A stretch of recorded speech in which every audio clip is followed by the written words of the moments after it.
கேளடி கண்மணி. இன்னைக்கு நம்ம ஒரு பழமொழியை தான் தெரிஞ்சுக்க போறோம். கண்ணால் காண்பதும் போய், காதால் கேட்பதும் போய், தீர விசாரிப்பதே மெய். அப்படின்னா என்னதான் நம்ம ஒரு விஷயத்தை கண்ணால பார்த்தாலும் காதால கேட்டாலும் ஒழுங்கா அதை விசாரிக்காம நம்மளா ஒரு முடிவு எடுத்தோம்னு வைங்க, இப்படித்தான் நடக்கும். நம்ம மோசம் போயிட்டோம். என்னடா நியூ படத்தை திட்டு விசில பாத்துட்டு இருக்கானுங்கண்ணே. திருட்டு விசிறியா? நீ கண்ணால பாத்தியாடா? சிம்பரானே சக்கரை நிக்கிற இடுப்பு வளைச்சு ஆடுதுனே. ரொம்ப சேட்டை பண்றாங்க. உண்மையிலே திருட்டு விசில படம் பார்க்கறடா. அடிச்சு தூசம் பண்ணுங்கடா அதுல. என்ன தைரியமா திருட்டு விசில படம் பாப்பறீ? ஒவ்வொருத்தரும் படம் எடுத்து ரிலீஸ் பண்றது சாதாரண விஷயம் இல்லடா.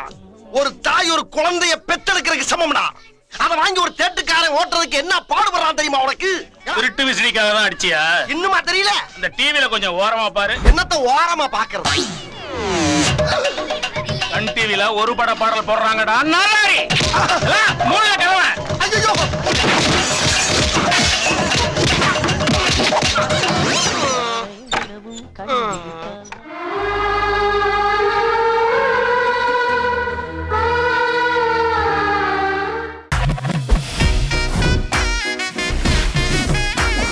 கேளடி கண்மணி.